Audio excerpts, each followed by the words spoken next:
Na malaika mwingine akiruka katikati ya mbingu, mwenye injili ya milele, awahubiri watu wote, akipaza sauti, mcheni Mungu na kumtukuza, anastahili Mungu wetu kila kabila, mataifa yote, maana hukumu imekuja. Kisha nikaona malaika mwingine akiruka katikati ya mbingu, mwenye injili ya milele, awahubiri watu wote, akipaza sauti, mcheni Mungu na kumtukuza, anastahili Mungu wetu kila kabila, mataifa yote, maana hukumu imekuja. Pamoja na Yesu nitakwenda zaidi ya kawaida. Injili hubiriwe kote kote, wote wajue Yesu waja. Napiga vita vizuri vya imani, mwendo karibu nitamaliza, mwisho wa kazi nitapokea taji ya ushindi mikononi mwake. Pamoja na Yesu nitakwenda zaidi ya kawaida. Injili hubiriwe kote kote, wote wajue Yesu waja. Napiga vita vizuri vya imani, mwendo karibu nitamaliza, mwisho wa kazi nitapokea taji ya ushindi mikononi mwake. Nikasikia sauti ikitangaza, maskani ya Mungu ni pamoja nao, waliofua mavazi yao katika damu yake Yesu, mwana kondoo wa Mungu. Wamemshinda mwovu Shetani, wanastahili kuishi naye njoni kwa Yesu, msafishwe dhambi, maana hukumu imekuja. Nikasikia sauti ikitangaza, maskani ya Mungu ni pamoja nao, waliofua mavazi yao katika damu yake Yesu, mwana kondoo wa Mungu. Wamemshinda mwovu Shetani, wanastahili kuishi naye njoni kwa Yesu, msafishwe dhambi, maana hukumu imekuja. Pamoja na Yesu nitakwenda zaidi ya kawaida. Injili hubiriwe kote kote, wote wajue Yesu waja. Napiga vita vizuri vya imani, mwendo karibu nitamaliza, mwisho wa kazi nitapokea taji ya ushindi mikononi mwake. Pamoja na Yesu nitakwenda zaidi ya kawaida. Injili hubiriwe kote kote, wote wajue Yesu waja. Napiga vita vizuri vya imani, mwendo karibu nitamaliza, mwisho wa kazi nitapokea taji ya ushindi mikononi mwake. Kwa Mungu wetu na kwa Yesu Kristo itukalie sasa tunaposoma na kutafakarini kwa pamoja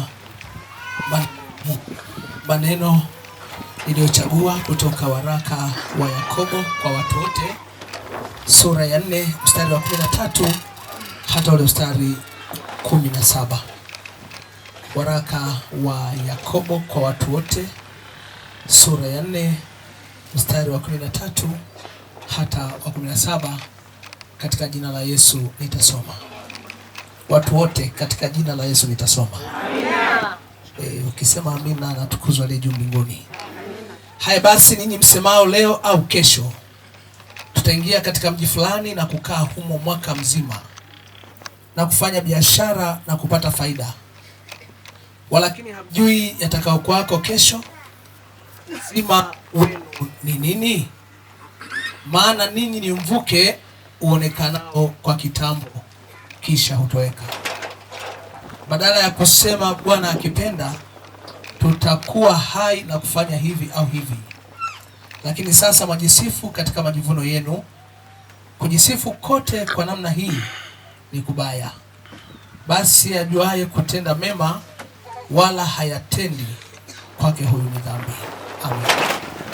Ninapenda kukutukuza na kukuinua Mungu wetu, wewe uliye asili ya mambo yote, wewe uliyeziumba mbingu na nchi.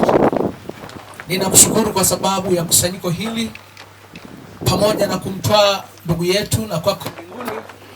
Lakini maandiko yamesema wazi, kizazi huja kizazi huenda.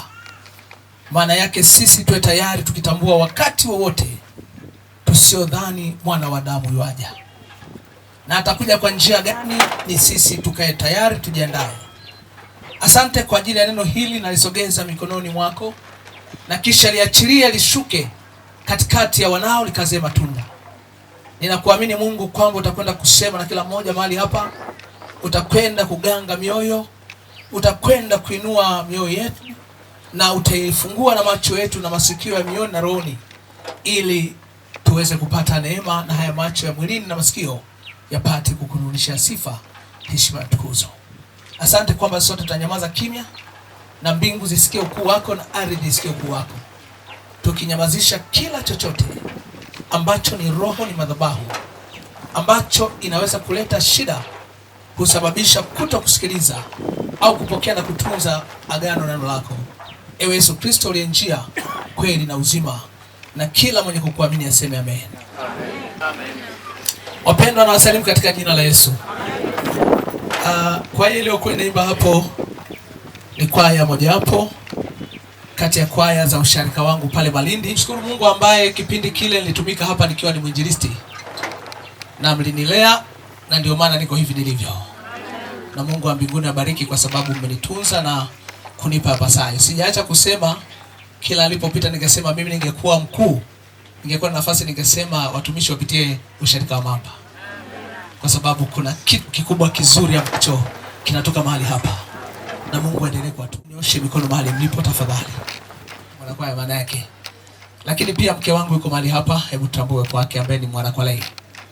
Bwana Yesu asifiwe. Amen. Asante. Na sisi ni familia ya Karata.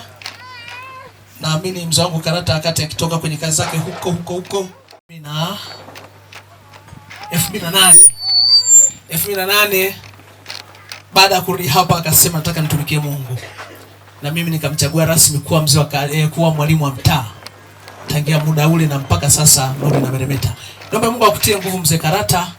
Amini kizazi huja na kizazi huenda. Mchungaji amezungumza neno kubwa sana, akasema mshukuru Mungu kwa sababu Peter ameacha alama. Ana watoto 3, mshukuru Mungu kwa sababu kuachia alama. Kwa hiyo Wasambaa anasema hakuna kufa fifi. Yaani kama huna alama maana yake umeenda mazima. Itabaki picha ya ukutani, lakini leo Peter ameacha sura. Watoto wanaonyesha ndoto wa Peter. Kwa hiyo atukuzwe Mungu katika hilo, na baba na mama mwe na amani na matumaini. Tuamini sisi sote tutapita mlango huo. Ni lini hatujui, ni mpango wa Mungu. Wapendwa watu wa Mungu, nilete neno mbele yenu. Neno hili wapendwa, kwanza tambua wapo hapa upo kwa sababu gani, na unapaswa kufanya nini, na baada hapo unatokeza kitu gani. Yakobo anaelekeza namna ya watu ambao wanaishi bila utaratibu. Mwanadamu akosa utaratibu ataishi maisha yanayoweza, lakini Yakobo anaelekeza tunapoishi hapa tutambue sisi ni wasafiri. Tena sisi si kitu mbele za Mungu. Anaelekeza sisi si sehemu yoyote ya kuweza kujisifu. Yawezekana kuna watu wakizungumza unatetemeka. Kuna watu wakikohoa wewe unaona mashaka. Lakini Yakobo anakwenda kumaliza mchezo hapa, anasema ni mvuke. Hebu mwambie mwenzako wewe ni mvuke. Mwambie wewe ni mvuke. Mwambie asikie. Mgoki mwambie wewe ni mvuke. Sasa hamwangaliani, sio mna shida gani? Mwambie wewe ni mvuke. Ukimwangalia anachukia mwambie hata uchukie, wewe ni mvuke. Yakobo amemaliza kwa sababu amejua majigambo. Ukifuatilia Huku nyuma anasema vita vyatoka wapi? Anauliza swali. Kusudi lake anajua kwenye jamii kuna mashambulizi, kuna mambo mengi ambayo yanasababisha kupindua mioyo, yanasababisha kutoesha amani za watu, yanasababisha kuweka watu wakiwa wamekaa juu juu, mioyo haina amani. Kuna watu wana pesa zao hawana amani kuzitumia kwa sababu ya mtu fulani. Kuna watu wana mifugo yao haina thamani kwa sababu ya mtu fulani. Kuna watu wana watoto wanasoma au wana elimu, zile elimu zao wamezishika kwa sababu wana mamlaka duniani. Lakini Yakobo anamaliza anasema wewe ni mvuke. Hata una mamlaka itaisha. Hebu shangaa, Peter alikuwa mwalimu wa kawaida, akaenda akasoma akapanda. Hajaheambo ushekani ike nje. Ambiwa usiku anachukua roho yako mwanangu. Hata baba unaweza kusema na mimi nilikuwa hapa nafikiria akasema lakini sikusema, ila moyoni mwangu nikiambia wewe pua wewe. Ukiambia umejua kutangulia hujui kinachokuja. Umesikia nyi watu Huyu jamaa ameangalia chini. Angejua kinachojiri angekwambia acha usifanye. Inawezekana hata Peter angejua. Hata baba angejua angemwambia mwanangu, tulia miaka yako 12 na kutosha maana utaenda. Siende mpaka chuo kikuu ungenyamaza. Lakini kwa sababu ni siri haijulikani, tufanye ya Mungu. Mwambie wenzako tufanye ya Mungu rafiki. Amen. Sasa Yakobo anaelekeza kwa sababu ya watu walioko kinyume. Anaelekeza kwa watu waliosahau maisha.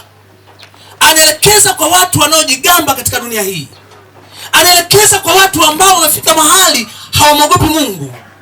Anaelekeza kwa watu ambao hawana hata huruma. Anaelekeza hata kwa watu ambao hawana hata woga na Mungu. Anawaambia mimi ni mvuke. Yaani hata mwenye kiburi chake ajue ataenda wakati wote. Hivyo unajua mvuke nini? Mvuke ukibandika sufuria ni ule moshi. Unachoma kwa dakika pale. Ukishafunua hivi muda mchache wa kuchoma lakini haufiki hata juu. Sasa ndio maisha ya mwanadamu yalivyo. Kwamba mwanadamu yeyote mwenye mamlaka na sina mamlaka ni mvuke. Kama Mungu asingeangalia angemwambia Peter kwa sababu umeenda kupata degree yako, hebu kaitumie. Tumesikia sifa zake vizuri hapa. Ni kijana mtanashati. Hata nyinyi mnajua. Hata nyinyi mmekaa mnafahamu. Ni mnyenyekevu kweli. Lakini Mungu haangalii, anaangalia akiona unasumbuka na kwamba kutoka pumzike. Njoo ulale utulie usipate shida za dunia. Mungu haangalii. Sasa nataka nikwambie Yakobo anazungumza hapa anasema ninyi kuna watu leo wamepanga bajeti nzima ya mwaka mzima, nitakwenda hapa, leo nikitoka hapa nitaenda hapa. Akasema we unakosea. Ungesema Mungu akipenda. Sio kwa akili zako, sio kwa nguvu zako, hata ule usema atanikoma huyu. We geuka. Achana hiyo kitu utaenda mwenyewe. Tuko sawa? Sikiliza, we ni mvuke. Hata una mamlaka unaamuru, lakini ni mvuke mpaka akubali huyu jamaa. Huyu Muumba mbingu na nchi asipokubali rafiki, hakuna njia tutakayoweza kufanya.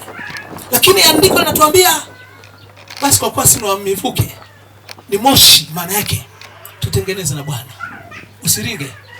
Usisahau. Usifike mahali ukaishi ukabudiwa, fika mahali kwa naoga.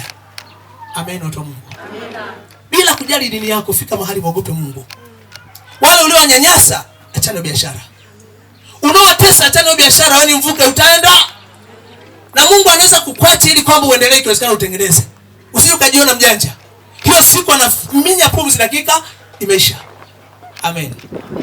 Mungu akupe neema. Anazungumza hapa sasa. Wewe uliopanga majukumu ya muda mrefu, panga kwa Yesu, acha kupanga kidunia. Hebu mpe Yesu maisha. Atawale akili yako na mawazo yako. Unapokwenda useme Bwana akipenda nitafanya. Bwana akipenda nitasimama mahali fulani. Hata kama una chuki ya namna gani umemwendelea mwenzako jungu, hebu shusha moyo wako. Hebu mwambie Bwana, kumbe mimi ni mvuke. Hayo aliyosema nimesema tu kwa sababu ya nguvu za kibinadamu. Nimesema kwa sababu yule ninayemtegemea. Kumbe hata yeye unayemtegemea anategemea Mungu aliye hai. Amen watu wa Mungu. Amen. Nakushauri basi, kumbuka unaonekana kwa kitambo. Peter anaonekana kwa kitambo kidogo na anafurahia. Anafurahia degree yake pale. Lakini bado elimu yake sio kitu. Mungu akampenda zaidi ili elimu yake iende mbinguni. Tuko sawa? Mwambie mwenzako kile unachojivunia sio kitu kumbe mbele za Mungu. Umwambie ujanja ni kumbe Yesu maisha. Yaani ukiwa na huyo rafiki hata kesho yakija uko na neema mbele za Mungu. Naomba nikushauri kwa kuwa ni mvuke. Badilisha basi mwenendo wako. Kwa kuwa ni mvuke, badilisha yale maisha mabaya yanayosababisha watu wanaumia. Kwa kuwa ni mvuke, badilisha yale mateso unayotesa watoto wenzako. Kuna wengine hapa mnatesa watoto wenzenu, si ndio? Zile ng'ombe za watu tunazitesa tu. Kumbuka nini mvuke utaenda. Siku isiyozani utaenda. Lakini pia nikupe habari hizi sasa kwamba kwa kuwa sisi tumvuke basi tusijisifu. Amesema hapa kujisifu kwenu huko ni kujidanganya. Hebu tumpe Yesu maisha basi na utukufu leo. Mimi nakushauri ili upate neema ikiwezekana, ili usionekane mvuke unaoishia katikati. Hebu pokea kitu hiki, mpe Yesu maisha leo. Mpe Yesu maisha leo, umwambie Bwana, hata kama mimi ni mvuke, lakini natamani siku kiniita niwe katika kitabu cha uzima. Bila kujali dini, bila kujali dhehebu, achilia moyo wako. Amen. Amen. Kabisa nikwambie, mimi hapa siongee dini, naongea habari za Yesu ali hai.